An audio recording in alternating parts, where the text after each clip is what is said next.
हम लोग पढ़ रहे हैं आज बहुत इम्पोर्टेंट ये टॉपिक है।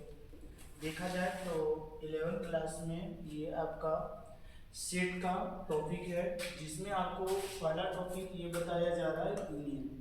यूनियन होता क्या है?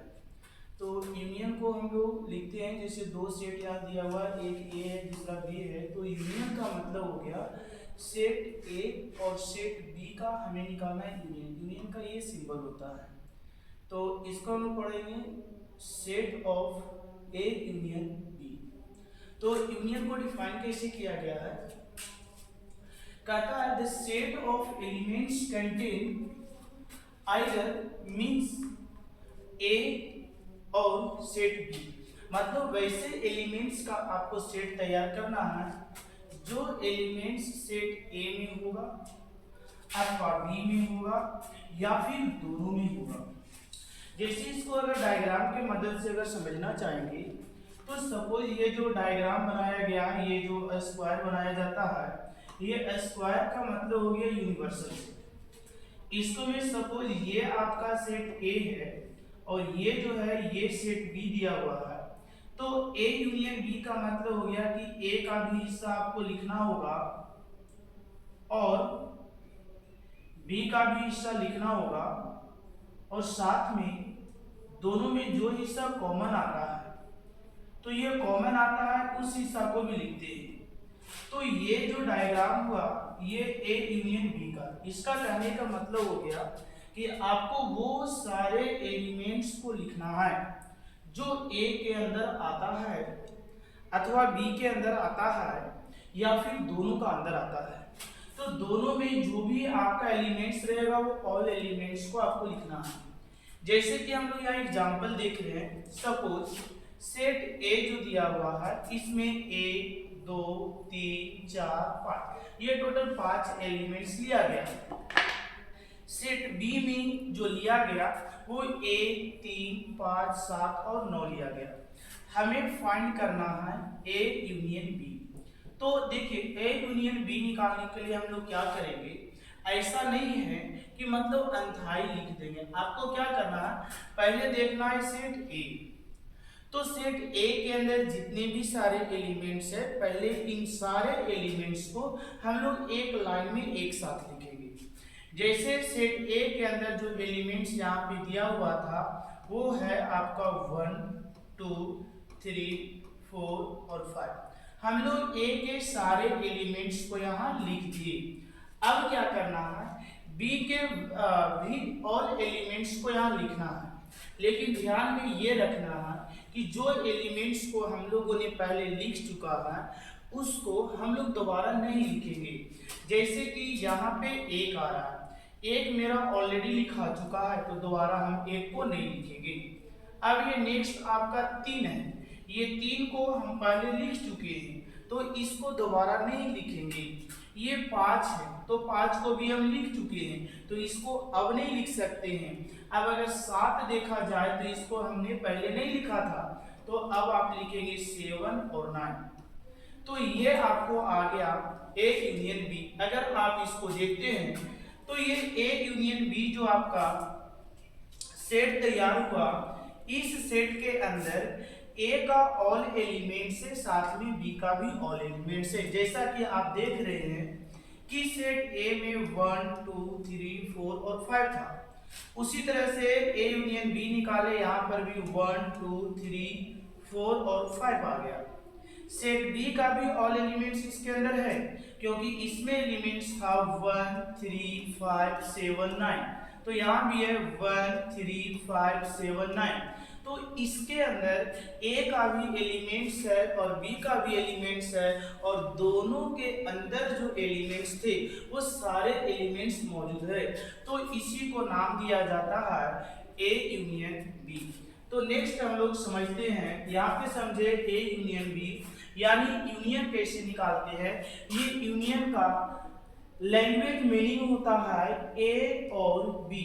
जैसे हम नॉर्मल लैंग्वेज में बोलते हैं, जैसे मान के चलिए कोई एग्जांपल लेते हैं, कोई व्यक्ति है, जैसे हम अगर बोलते हैं राम और श्याम, सपोज ये दो नाम लिखे या स्टेटमेंट बोलते हैं राम और Shyam are come here, that means ये होता है कि यदि राम मेरा आता है तो भी सही है, और अगर श्याम आता है तो भी सही है, और दोनों आता है फिर भी इस स्टेटमेंट को फॉलो कर रहा है। तो दैट मीन्स जब मैथमेटिकल में रिलेशन देखते हैं तो इसको हम लोग यूनियन बोलते हैं। और अगर लैंग्वेज में इसको कहीं पे लिखा हुआ मिलेगा तो लिखा हुआ मिलेगा ए और बी।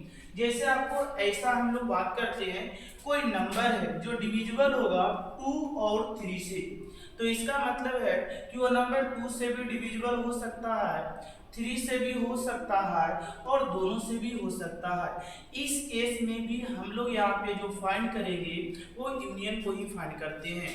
तो यदि स्टेटमेंट में कहीं पे और लिखा हुआ है तो उसको हम लोग मैथ में यूनियन के द्वारा रिप्रेजेंट करते हैं। तो नेक्स्ट हम लोग अब समझते हैं इंटरसेक्शन। इंटरसेक्शन क्या होता है?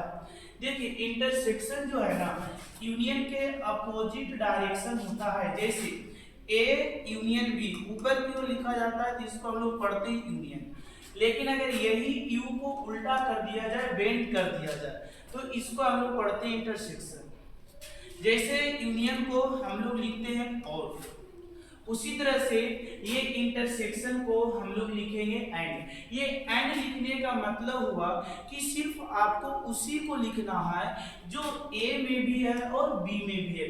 कहने का मतलब ये हुआ the set of common elements, the set of common elements of set A and B. मतलब ए और बी का जो कॉमन एलिमेंट्स होगा आपको सिर्फ उसी को लिखना है, वही कहलाता है ए इंटरसेक्शन बी। जैसे मान करके चलिए कि ये आपका सेट ए है, ये आपका सेट बी है। अगर कॉमन की बात करते हैं तो दोनों में ये वाला रीजन है वो क्या है, कॉमन है। क्योंकि ये सर्कल ए का है, ये सर्कल बी का है, तो अगर देखा जाए तो दोनों में कॉमन हो रहा है। ये एरिया जो है वो दोनों में क्या है, कॉमन है। तो ये जो कॉमन एरिया आता है इसी को नाम देते हैं हम लोग ए इंटरसेक्शन बी। तो यहाँ पे इंटरसेक्शन का मतलब हमें समझना है कि दोनों सेट में जो भी कॉमन होगा उस कॉमन को हमें यहाँ लिखना होगा। जैसे एग्जाम्पल से समझेंगे, ये दिया हुआ है 1 2 3 4 5, ये दिया हुआ है 1 5 7 और 9। हम लोग देखेंगे कि क्या 1 दोनों में मैच कर रहा है, और हम लोग यहाँ इंटरसेक्शन फाइंड कर रहे हैं, तो जो दोनों में मैच करेगा दैट मीन्स कॉमन होगा, हम लोग सिर्फ उसी को लिखते हैं। जैसे यहाँ पे 1 कॉमन है, क्या 2 यहाँ पे है बट इसके अंदर नहीं है तो 2 को आप नहीं लिख सकते हैं। 3 यहाँ पे है लेकिन इसके अंदर 3 नहीं है तो 3 नहीं होगा। 4 यहाँ है, यहाँ नहीं है तो 4 को आप नहीं लिखेंगे। ये 5 यहाँ है बट यहाँ पे भी 5 है तो आपको 5 लिखना होगा। यानी ये दोनों सेट में अगर कॉमन देखते हैं तो ये कॉमन आपका मिला 1 और 5, मतलब ये आपका आ गया A intersection B is equal to 1,5। ये इसका आंसर हो गया। तो इंटरसेक्शन का मतलब हम लोग सीधा याद रखेंगे कि जो भी दोनों में कॉमन आता है वही इसका इंटरसेक्शन होगा। नेक्स्ट हम लोग यहाँ पे देखते हैं कि जो दो सेट दिया जाता है इस सेट का हम लोग डिफरेंस कैसे निकालते हैं। सेट को डिफरेंस मतलब हो गया आपको लिखना है a माइनस बी।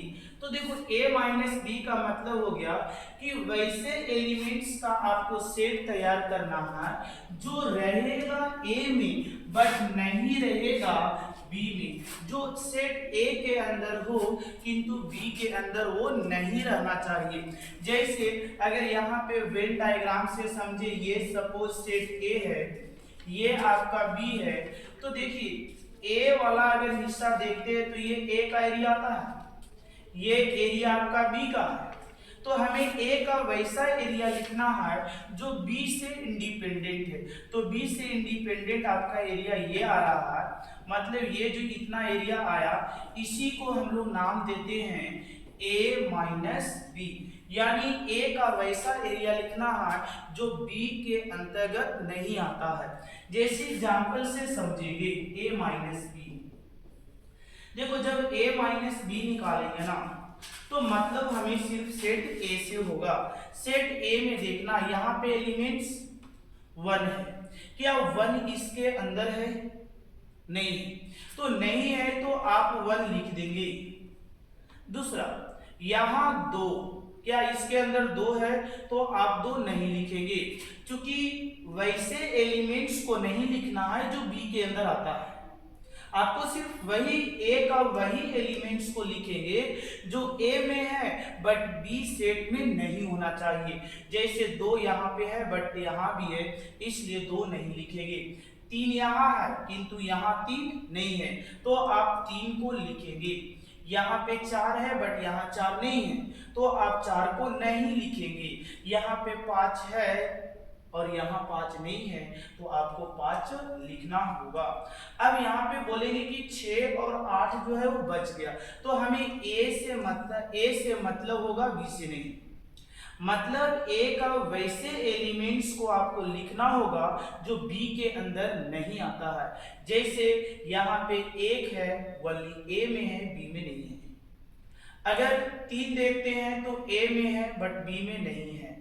5 देखते हैं तो ए में है बट बी में नहीं है। तो ए के वैसे एलिमेंट्स को आपको लिखना है जो ए में तो है किंतु बी में नहीं होना चाहिए। सिमिलरली अगर आपको यहाँ पे b माइनस ए फाइंड करना है तो b माइनस ए का मतलब हुआ कि वैसे एलिमेंट्स को आपको लिखना है जो b में होगा किंतु a में नहीं होगा, b में होगा किंतु a में नहीं होगा, तो वैसे सेट को लिखा जाता है b माइनस ए।